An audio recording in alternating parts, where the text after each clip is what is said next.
Here we will see private constructors in C#. When a constructor is created with private specifier, it is not possible for other classes to derive from this class. Neither it is possible to create instance of this class. They are usually used with classes that contain static members only. By default, if you do not use access modifier with the constructor, it will be private.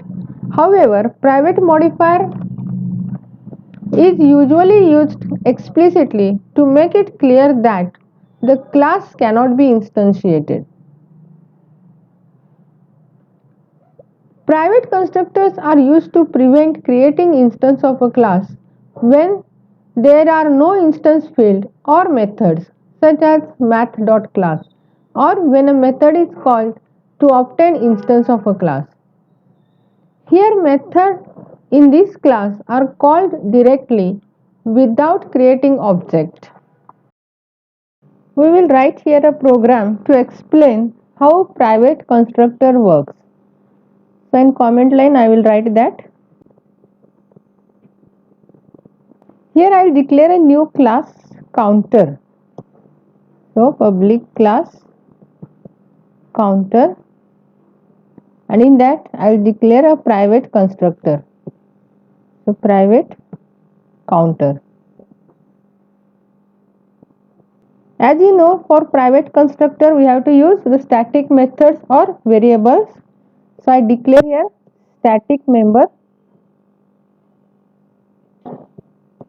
public static integer CNT, and I will write another method public static int inc count, and in that I will increment the counter and return it. So return plus plus CNT. To execute this, I will write another class test counter,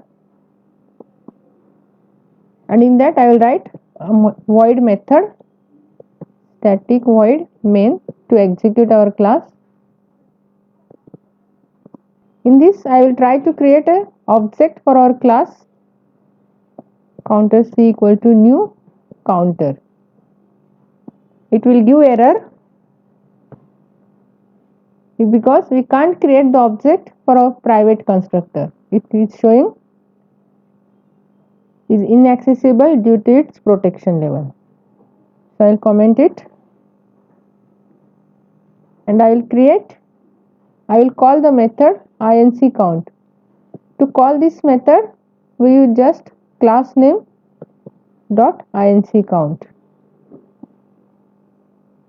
and in right line I will print the value of CNT.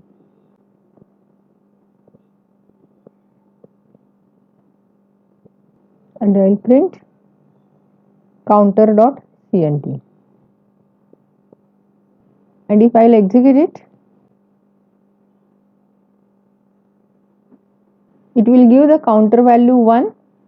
Since we have not initialized the value, so default value is 0. So counter equal to 1. If I initialize the counter variable, that is counter dot CNT equal to 100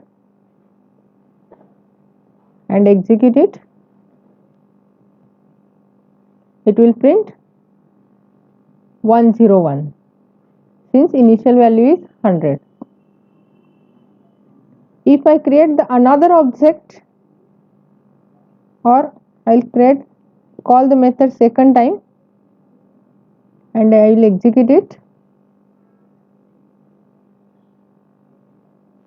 it will print 101 and 102 because static variables are initialized once only.